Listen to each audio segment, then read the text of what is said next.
In this video, I'm going to show you how you can learn Excel 10 times faster using ChatGPT. ChatGPT is a natural language processing tool that is driven by AI technology. It is essentially a search tool that uses AI to provide human-like responses to questions that you input into a search bar. So I'm going to use it to do some basic things in Excel. So if you are an Excel user and you are having a problem in Excel, you can search a question within the ChatGPT search tool and it will write functions for you, or it will provide you with explanations of things so that you can learn Excel faster. So that's what I'm going to show in this video. So first, let's access ChatGPT. So if you want to use it, what you have to do is go to openai.com and then you press this button, try ChatGPT. After you have done that, you will have to create an account. And once you've created an account, you can begin to use it. So this is what it looks like. This is the search bar. So this is where I'm going to enter my Excel questions. So if I go back to Excel, here I have a basic example where I have revenue for different months. If I'm a beginner Excel user and I want to find the total revenue and the average revenue for these 4 months that I have here, what I can do is get ChatGPT to write a function for me. So I have the revenue in cells B2 through B5 in this cell range. So I'm going to go back to ChatGPT and I'm going to ask it to write me an Excel function that will add together the values in cells B2 through B5. And I'm going to press enter on my keyboard and it returns this formula, equals sum B2 through B5. So I'm going to copy this, I'm going to go back to Excel, press enter, and now I have the sum of these values. Next, I want to find the average. So if I don't know how to do that already in Excel, I can go back to ChatGPT and I can search this. Write me a formula that will return the average of cells B2 through B5 in Excel. And average B2 through B5. And now I have the average. Another example, maybe I have first names in one column, last names in another column, and I want to combine these, but I don't know how. So what I can do is go back to ChatGPT.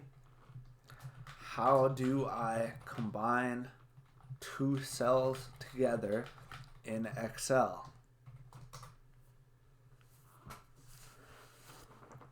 So it says you can use and now it's generating, so you can use the concatenate function to combine the contents of 2 or more cells together in Excel. So the syntax is concatenate cell 1, cell 2, cell 3, etc. So if I want to combine the contents of cell A1 and B1 together, the formula would be equals concatenate A1, B1. It says you can also use the AND operator to combine cells. So for example, equals A1 and B1. So let's try both of those out.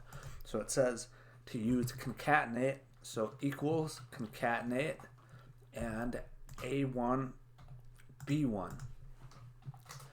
So now they're combined together. However, what I would really want is a space between here. So let's do the second one. It says the AND operator, so equals and then B2, and so that works too. But now I'm realizing maybe I typed my question wrong in ChatGPT. So I'm going to go back to it and we're going to try to rephrase this. How do I combine two cells together with a space in between in Excel?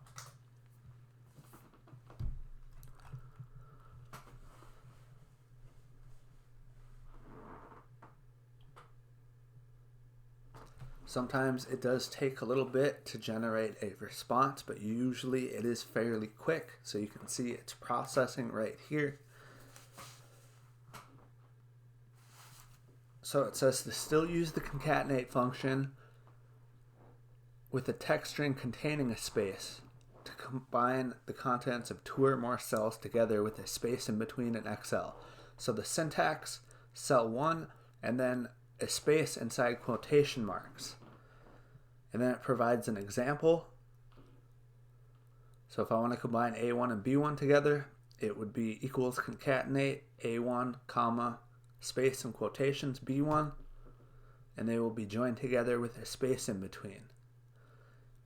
Now it's going to talk about using the AND operator. So it would be A1 and a space and quotations A and B1.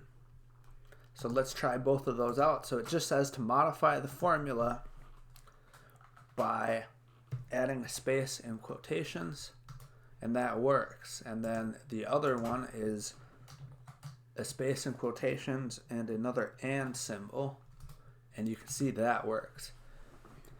So as you can see, I had these questions, I had these things that I wanted to do in Excel, and I simply searched them in this tool, and it provided a response that helped me learn it, and it provided a specific formula. So depending on how you're wording your question, you can either ask it how to do something so you can learn, or you can ask it specifically on specific cells, what is the formula I can use to do this?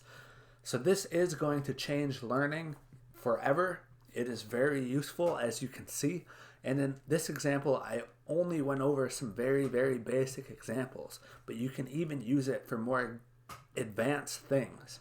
So don't be afraid to try it out. Whatever kind of problem you're having in Excel, check out this tool. That's it for this video though, so make sure to follow and subscribe. And as always, if you have any questions, just let me know in the comments. Thank you for watching the video. If you haven't already, make sure to hit the subscribe button. If you have any questions or content suggestions, just let me know in the comments and I'll try my best to answer everyone.